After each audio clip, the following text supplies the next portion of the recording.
السلام عليكم ورحمة الله وبركاته.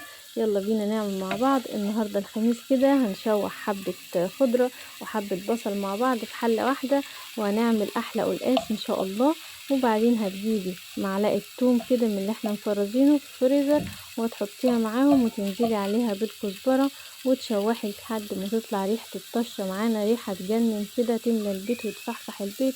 واحلى قلقاس ان شاء الله تاكليه من غير ما تغسلي اي اطباق ولا اي مواعين كتيرة، هي يدوب حل واحدة بس في القلقاس وعملنا الطشة كلها مع بعض. وهنا بعد ما حمرناها تحميرة حلوة وطلعت ريحة الثوم وريحة الكزبرة، هننزل بالصلصة بتاعتنا.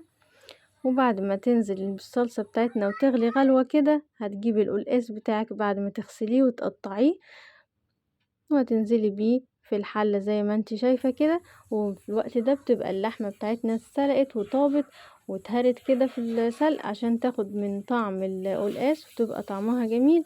انا الصراحة بحب اللحمة كده تبقى مستوية على الاخر. وهتعملي معاهم حبة رز بالشعرية وبألف هنا وشفا واشتراك ولايك وخدي فكرة واطبخي بكرة.